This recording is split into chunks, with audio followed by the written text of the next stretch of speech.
모세가 죽고 여호수아가 모세의 뒤를 이어서 이스라엘 백성들의 지도자가 됩니다. 하나님께서 여호수아를 이스라엘의 지도자로 세우시면서 그에게 사명을 부여하시죠. 이스라엘 백성들을 이끌고 가나안 땅을 들어가라는 명령이었습니다. 그러면서 3번이나 반복해서 강하고 담대하라고 여호수아에게 말씀하십니다. 이 히브리어에서 똑같은 말을 3번 반복하는 것은 이것은 최고로 강조하는 것입니다. 마치 영어 문법에 보면은 비교급, 최상급이 있듯이 3번 반복하는 것은 이것은 최상급입니다. 여호수아가 강하고 담대해야지만이 가나안 정복의 그 사명을 감당할 수 있다는 말씀이죠. 사실 이스라엘의 군사력을 가지고서 가나안 살고 있는 원주민들을 몰아낸다는 것은 역부족이었습니다. 가나안 정복을 코앞에 두고 이스라엘 군대를 진두지휘할 여호수아가 두려워하지 않고 담대할 수 있었던 것은 강하고 담대하라는 하나님의 말씀뿐만이 아니라 하나님께서 모세와 함께 하셨던 것처럼 여호수아와 함께 하시겠다고 약속하셨기 때문이었습니다. 아람 왕이 북이스라엘 왕을 치려고 여러 차례 시도를 했지만 그때마다 작전의 실패로 끝나버리고 맙니다. 이미 이스라엘이 사전에 대비하고 작전을 미리 사전에 정보를 알고 있었기 때문입니다. 아람 왕은 신하들을 다 모아놓고는 분명히 우리 안에 이스라엘과 내통하는 스파이가 있다고 그렇게 말을 하죠. 그때 신하들이 무슨 이야기를 합니까? 전혀 의외의 이야기를 듣습니다. 이스라엘의 선지자 엘리사 때문에 아람 왕의 작전이 번번이 실패하게 되었다는 것입니다. 엘리사는 엘리야의 영감을 갑절로 받았던 선지자였습니다. 많은 기적을 행한 선지자였죠. 요단강을 가르는 그런 기적을 행하고 또 죽었던 아이를 살리는 기적을 행하기도 합니다. 나만 장군의 문둥병을 고쳤고 그 문둥병이 게하시로 옮겨지기도 합니다. 마라에 쓴물을 달게 하였으며 물에 빠져서 찾지 못하는 도끼를 물 위에 뜨게 하는 그런 초자연적인 능력도 행합니다. 오늘 본문 12절 말씀을 보면은 엘리사가 왕의 침실에서 하신 말씀을 이스라엘의 왕에게 고하나이다 라고 그 아람 왕의 신하가 이야기를 하죠. 왕이 침실에서 혼자서 머릿속에 생각하는 것까지 엘리사 선지자는 다 꿰뚫고 있다는 말입니다. 그러니 방법이 없습니다. 엘리사 선지자 때문에 이스라엘 공격이 번번이 실패하게 되자 아람 왕은 엘리사 선지자를 체포해 오라는 명령을 군대에 내립니다. 아람 왕의 군대가 이동해서 야간에 엘리사 선지자가 살고 있는 도당성을 겹겹이 에워쌌습니다. 이른 아침 새벽에 이 엘리사의 시종이 바깥에 나가 보니까 그 아람 군대가 완전히 에워싸고 있었습니다. 겁에 질려서 선지자에게 돌아와서 보고를 합니다. 이때 엘리사 선지자가 이 시종에게 뭐라고 말을 합니까? 겁에 질려 있는 이 시종에게 두려워하지 말라. 우리와 함께한 자가 그들과 함께한 자보다 많으니라. 한번 따라해 보시겠습니까? 두려워하지 말라. 우리와 함께한 자가 그들과 함께한 자보다 많으니라. 이 말을 듣고 이제 엘리사 선지자는 물론이거니와 시종도 아주 담대해질 수가 있었습니다. 엘리사 선지자가 겁에 질려 있는 그 시종을 위해서 기도합니다. 주여 그의 눈을 열어서 보게 하옵소서. 그의 눈을 열어서 보게 하옵소서. 시종의 눈이 열려집니다. 여기서 눈이 열렸다는 것은 육안이 열려졌다는 말이 아니라 믿음의 눈, 영안이 열려졌다는 말입니다. 이 시종의 영안이 활짝 열려짐에 하늘 군대 불말과 불병거가 산을 에워싸며 엘리사를 지키고 있는 모습을 보게 됩니다. 불말과 불병거, 이것은 이스라엘 군대도 아니고 다른 나라 지상 군대도 아닙니다. 하나님의 군대였던 것입니다. 천사를 세 그룹으로 분류를 하죠. 가브리엘을 대장으로 하는 천사, 그 다음에 미가엘을 대장으로 하는 천군, 그리고 루시퍼를 대장으로 한 타락한 천사들이 있습니다. 이 가브리엘은 성경에 하나님의 말씀을 전해주는 메신저로 등장합니다. 마리아와 요셉이 성령으로 아기를 잉태하게 되었을 때에 그 사실을 알려준 자가 바로 이 가브리엘 천사였습니다. 오늘 본문에 등장하는 하늘의 불병거와 불말들은 하나님의 군대를 가리킵니다. 이 하나님의 군대는, 천군은 악한 영들과 싸우며 또 때로는 하나님을 대적하는 지상의 군대들과 싸우면서 세상을 심판하는 그런 군대로 나타나기도 합니다.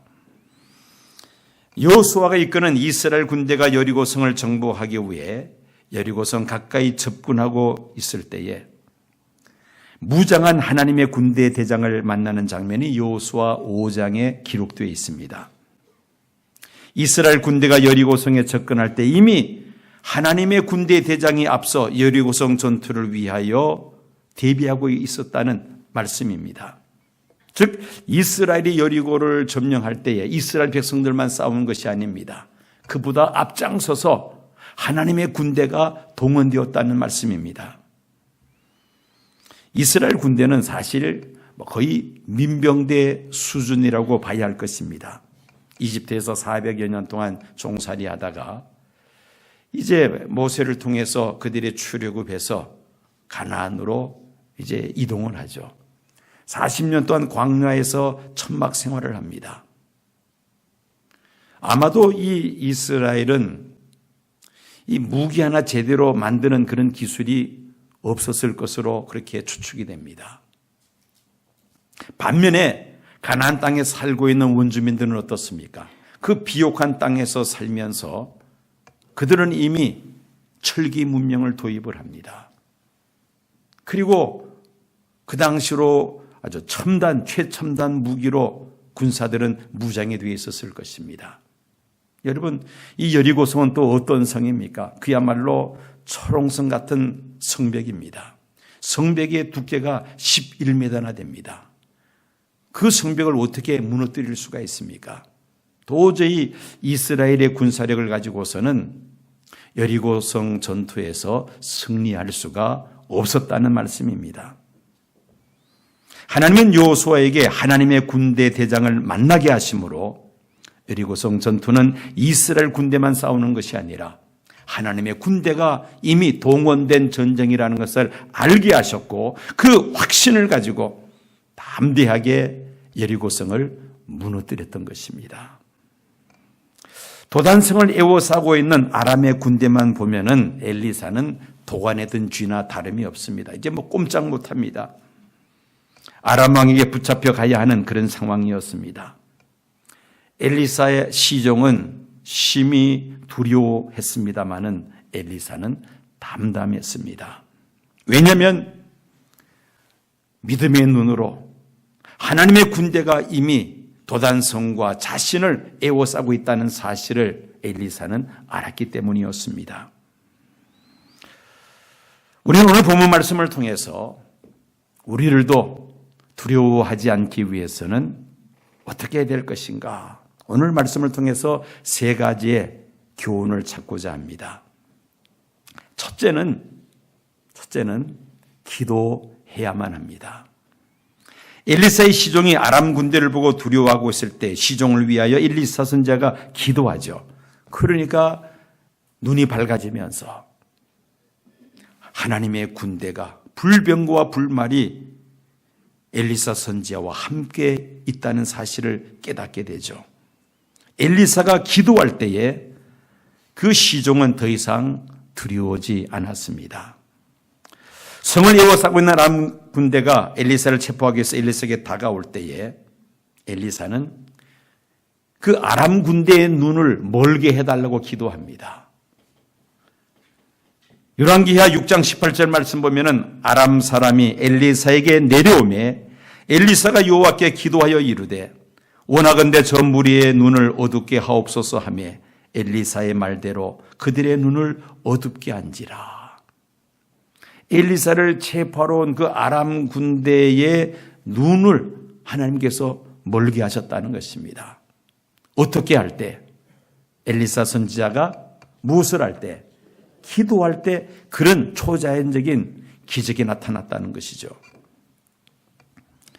엘리사는 그들을 당시 북이스라엘의 수도 사마리아 성으로 데리고 갑니다. 엘리사 선지자가 다시금 하나님 앞에 기도하죠. 저들의 눈을 뜨게 해달라고 기도할 때에 그 아람 군대 군사들의 눈이 또 열려지게 됩니다. 그들이 사마리아 성 한가운데 들어와 있는 것을 발견하죠. 이제는 역으로 아람 군대가 도관에 든 쥐와 같은 그런 신세가 되고 말았습니다. 자, 이처럼 엘리사가 기도할 때 이런 놀라운 기적들이 계속해서 일어났던 것입니다. 여러분, 우리가 어떤 어려운 상황에 처한다 할지라도 우리가 하나님 앞에 기도하며 우리의 믿음의 눈이 열려진다면은 어떤 상황 속에서도 불안해하거나 두려워하지 않고 담대하게 그 어려운 상황을 넉넉히 헤쳐나가게 될 줄로 믿습니다. 오늘의 한반도 정세가 정말 불안하기 짝이 없습니다. 북한의 핵미사일 개발로 인하여 강대국들의 이해관계가 아주 서로 대립이 되면서 끊임없이 한반도 핵전쟁 위기설이 나돌고 있습니다. 국내 정세는 진보와 보수의 대립이 날을 세우면서 정치인들의 갈등의 골은 날로 깊어만 갑니다. 북한의 핵 위협과 강대국들의 등살에 사면초와 같은 이런 상황 속에서 정치인들이 하나로 단합해도 이 어려운 시국을 헤쳐나가기가 어려운 현실인데 어떻게 된 일인지 이 정치인들은 상대방을 헐뜯고 죽이는 데만 지금 혈안이 되어 있는 것 같이 보입니다. 국민들의 마음은 더욱더 불안해집니다. 경제는 새로운 정책들로 인하여 혼란스럽기만 합니다. 새 정부가 일자리 창출을 최우선으로 하고 있지만 실업자들은 더 늘어만 가고 있습니다. 눈에 보이는 국내외 정세를 볼 때 우리 한반도의 미래는 보이지 않습니다. 평창 동계올림픽이라는 큰 잔치가 이제 얼마 후에 개최되겠지만은 최근의 사태들을 보면은 기쁘기는커녕 경기 도중에 또 경기 후에 어떤 돌발적인 사태가 발생할지 알 수 없는 그런 불안하기만 한 그런 상황입니다. 캄캄한 밤과 같은 이 한반도의 정세 속에서 우리들도 엘리사 선지자처럼 기도해야 할 줄로 믿습니다. 엘리사 선지자와 함께 하셨던 하나님께서 이 나라와 함께 하시기를 우리가 기도해야 할 줄로 믿습니다. 하늘의 군대가 불말과 불병거가 이 나라를 지켜주시기를 기도해야 할 줄로 믿습니다. 하나님께서 이 나라를 지켜주시면 우리는 두려워할 필요가 없죠. 전쟁은 하나님께 속한 것인즉 하나님께서 이 한반도를 지켜주신다면 전쟁의 위협에서 속히 자유롭게 될 줄로 믿습니다. 40일 작전 특별 새벽 부흥에 이제 4주차 들어서는데 내일부터는 나라와 민족을 위해서 우리가 합심하여 기도하는 시간들을 갖고자 합니다. 북한의 핵미사일이 남한을 향하지 못하도록 또 한반도에서 핵전쟁이 발발하지 않도록 우리가 하나님 앞에 기도해야 할 줄로 믿습니다. 대통령을 위시할 위정자들이 정말 지혜롭게 이 나라를 잘 이끌고 나갈 수 있도록 그들을 위해서도 우리가 기도해야만 하겠습니다. 엘리사 선지자가 기도할 때에 모든 불안과 두려움이 사라져버리고 말았습니다. 두 번째는 믿음의 눈이 열려져야만 합니다. 영안이 열려져야만 합니다. 엘리야의 시종은 눈에 보이는 도단성을 에워싼 아람 군대를 보고는 꼼짝 못하고 저들에게 붙잡혀 죽게 되었다는 두려움에 사로잡힙니다. 그러나 엘리사 선지자의 기도로 믿음의 눈이 열려진 후로는 그는 담대해졌습니다. 보이는 것은 보이는 것으로 말미암는 것이 아니라 보이지 않는 것으로 말미암는다고 성경은 말씀합니다. 우리 눈에 보이는 이 우주 만물은 보이지 않는 하나님께서 말씀으로 창조하신 것인 줄로 믿습니다. 눈에 보이는 것이 전부가 아니라는 말입니다. 보이는 것보다 보이지 않는 것이 훨씬 더 중요합니다. 단적인 예로 눈에 보이는 우리의 육체, 우리의 몸 매우 소중합니다. 그런데 더 중요한 것은 우리의 영혼이죠. 우리의 정신입니다. 마음이 병들면 제 아무리 건강한 육체를 할지라도 얼마 가지 못해서 병들게 됩니다. 그러나 영혼이 강건하고 정신이 건강한 사람이라면 병든 몸도 잘 관리해서 건강을 유지할 수가 있습니다. 눈에 보이는 한반도를 에워싼 국내외 정세를 보면은 미래가 보이지 않습니다. 그러나 한반도의 운명은 몇몇 강대국들의 손에 달려있는 것이 아니며 또 현재 우리 대한민국의 대통령이나 북한의 김정은의 손에 달려있는 것도 아닙니다. 우주 만물을 창조하시고 인류의 역사를 주관하시는 하나님 손에 달려있는 줄로 믿습니다. 기도하되 먼저 나 자신의 죄를 놓고 기도해야만 합니다. 하나님의 말씀대로 살지 못하고 온갖 정욕 속에 사로잡혔던 우리의 허물과 죄를 철저하게 회개해야만 합니다. 또 우리가 이 교회의 허물을 놓고 회개 기도해야 될 것이며 한국 교회의 세습과 타락을 놓고 우리가 회개 기도해야만 합니다. 하나님의 은혜로 대한민국이 6.25 전쟁의 폐허를 딛고 영적으로 경제적으로 얼마나 많은 축복을 우리가 받았고 지금 우리가 누리고 있습니까? 그런데 하나님의 영광을 드러내지 못하며 교회가 세속화되면서 부패하고 타락하고 있습니다. 대형 교회들마다 분쟁에 휩싸여서 교인들끼리 멱살을 잡고 싸우는 것이 지금 주변에서 일어나고 있습니다. 세상 법정에 서로 고발하여 서로 다투고 있습니다. 하나님의 공의를 드러내야 될 교회가 오히려 사회의 지탄의 대상이 되고 있습니다. 얼마나 안타까운 현실입니까? 먼저 우리의 죄를 철저하게 회개하며 하나님만을 바라보며 하나님의 도우심을 우리가 구해야 할 줄로 믿습니다. 믿음의 눈을 열어 먼저 우리의 허물과 죄를 철저하게 회개하며 하나님의 도우심을 간절히 기도할 때에 하나님께서 우리의 기도를 들으시고 이 어려운 상황 속에서 우리를 지켜 보호하시고 구원해 주실 줄로 믿습니다. 미국의 전술 핵만은 우리가 의지할 수 없습니다. 세상의 권력과 군대를 의지해서도 안 됩니다. 오직 살아계셔서 하나님의 군대를 동원해서 인류 역사를 주관하시는 살아계신 하나님을 바라보고 의지해야 할 줄로 믿습니다.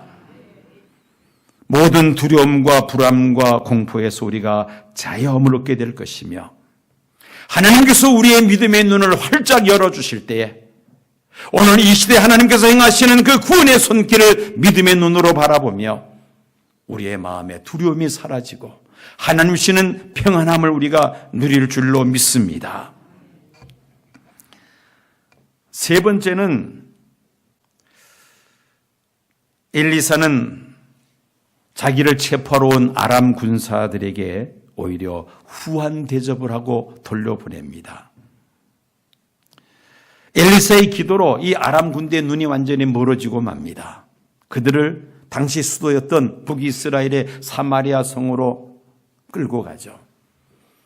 그리고는 그들의 눈이 다시 열려졌을 때는 이제 이 아람 군대가 완전히 도관의 쥐가 되고 말았습니다. 이스라엘 왕이 엘리사에게 사마리아 성 안에 들어와 있는 아람 군대를 치고자 할 때에 엘리사가 막습니다. 그들을 선대하여 배불리 음식과 물을 먹게 한 후에 자기 성으로 돌아가게 합니다. 엘리사의 그 원수들을 오히려 선대해서 돌려보냈다는 것이죠. 그런데 놀라운 것은 엘리사를 체포하러 왔던 이 아람 군대가 후한 대접을 받고 다시 아람으로 돌아가서는 다시는 이스라엘 땅에 들어오지 못했다고 성경은 기록을 하고 있습니다. 저는 이 말씀을 깊이 묵상하면서 그런 생각을 해봤습니다. 갑작스럽게 북한이 평창 동계올림픽에 참석하겠다고 해서 지금 하루하루가 지금 바쁘게 상황이 지금 다르게 전개되고 있습니다. 지금 대한민국 정부와 협의 중에 있습니다만 협상이 성사되면은 평창 동계올림픽에 참여하기 위하여 북한의 선수들 그리고 응원단 또 공연단들이 아마나 방문하게 될 것으로 예상하고 있습니다. 북한은 혈연적으로는 우리와 함께 피를 나눈 그러한 형제 자매와 다를 바가 없습니다. 그러나 군사적으로 볼 때는 우리의 적국입니다. 북한은 아직도 적화 통일을 포기하지 않았습니다.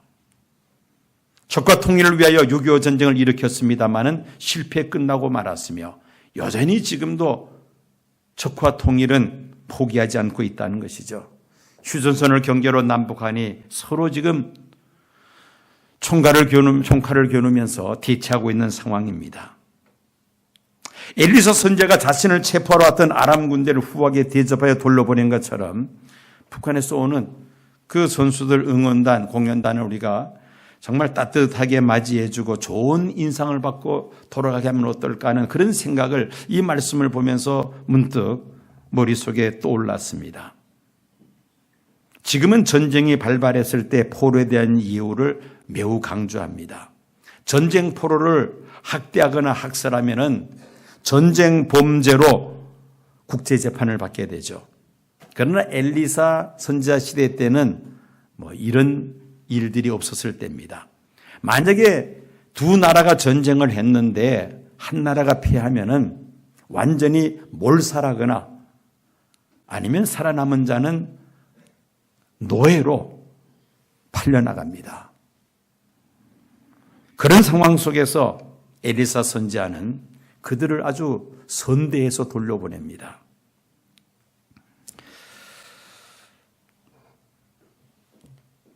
그러나 우리가 하나 기억해야 될 것이 있죠. 북한이 핵미사일을 끌어안고 있는 한은 한반도 평화를 우리가 기대할 수 없습니다. 물론 북한이 쉽게 핵미사일을 포기하지 않겠습니다마는 평창 동계올림픽을 통해서 단절되었던 남북관계가 이어지면서 평화 통일의 길로 한 걸음 진일보할 수 있으면 얼마나 좋을까? 이것은 인간적인 생각입니다. 그런 생각과 기도를 해보기도 합니다. 어쨌든 한반도의 역사는 하나님의 손에 달려있는 줄로 믿습니다. 그래서 우리는 그분께 기도할 수밖에 없습니다. 우리가 최선을 다하면서 하나님 앞에 기도할 때에 하나님께서 이 민족을 가장 좋은 길로 인도해 주실 줄로 믿습니다.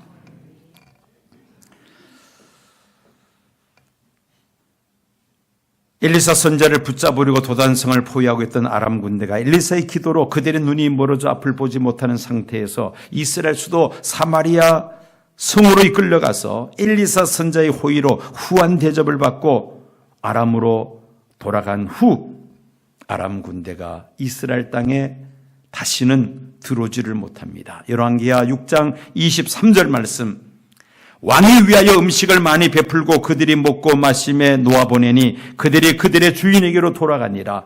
이로부터 아람 군사의 부대가 다시는 이스라엘 땅에 들어오지 못하니라. 더 이상 아람 군대로 인하여 이스라엘이 불안해하거나 두려워할 필요가 없어져 버렸다는 그런 말입니다.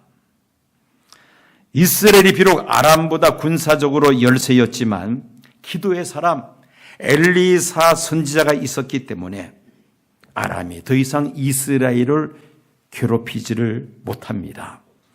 기도하는 한 사람의 힘이 막강한 군사력을 보유하고 있는 아람 군대보다 더 강력했다는 말씀입니다. 이스라엘 백성들이 애굽에 나와서 광야 생활을 하던 도중에 이제 아말렉과의 전쟁이 벌어집니다. 이때 여호수아가 이스라엘 병사를 이끌고 이제 아말렉과 싸웁니다. 이때 이스라엘의 지도자 모세는 무슨 일을 하죠?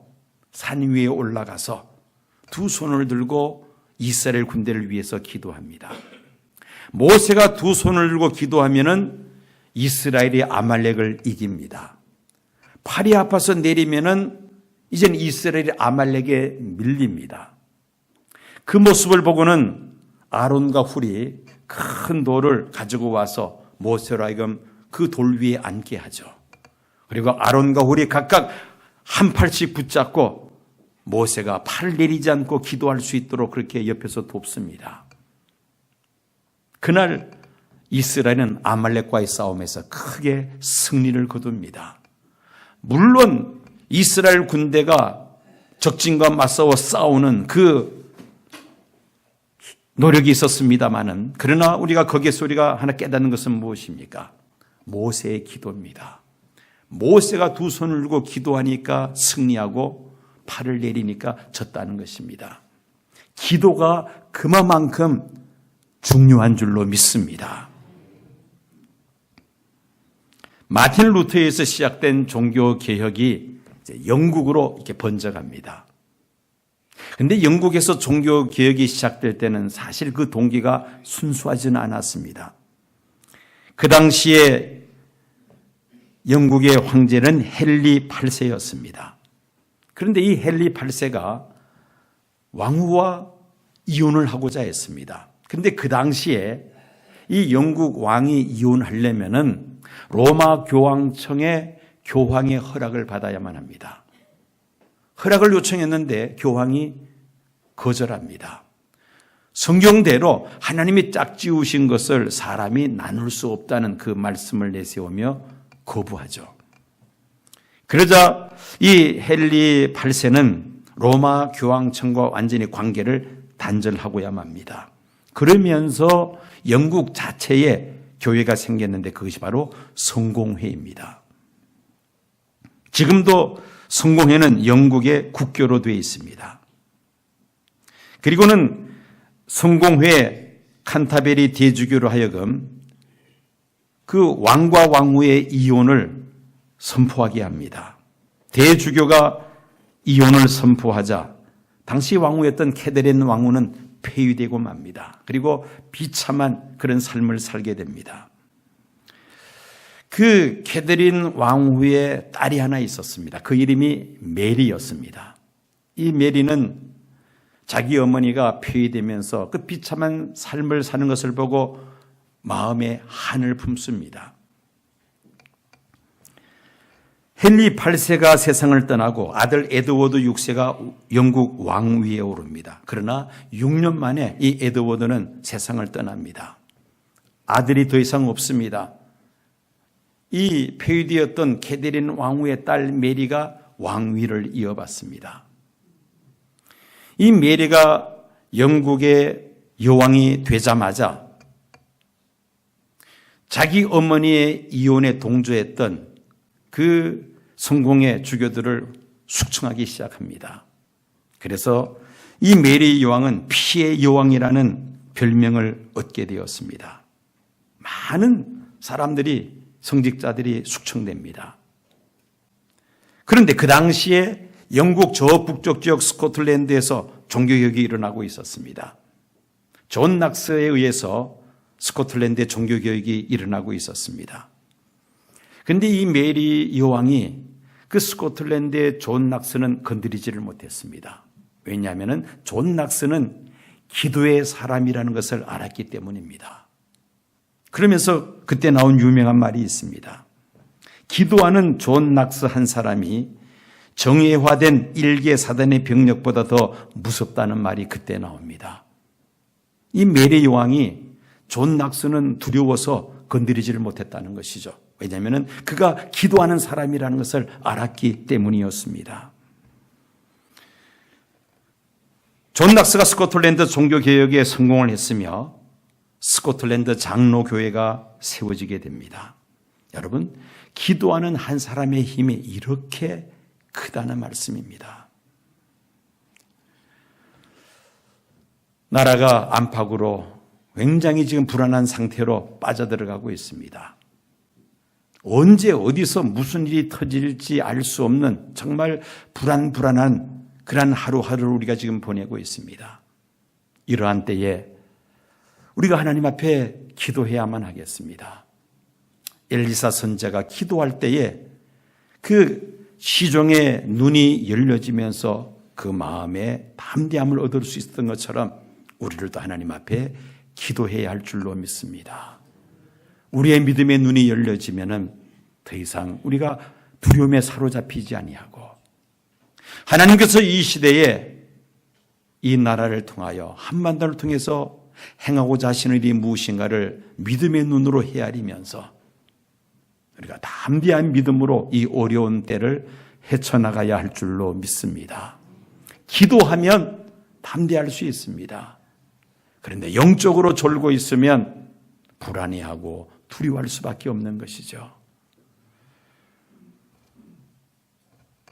오늘 이 시대보다 더 어려운 때가 또 어디에 있었습니까? 정말 한 치 앞도 내다볼 수 없는 이 어렵고 복잡한 이 한반도 상황 속에서 우리 믿는 그리스도인들은 하나님 앞에 기도해야 할 의무와 책임이 있습니다. 기도는 성도들에게 주어진 권리이면서도 또 이런 때는 우리의 책임이 되기도 합니다. 기도하는 죄를 쉬지 말아야 한다는 것입니다.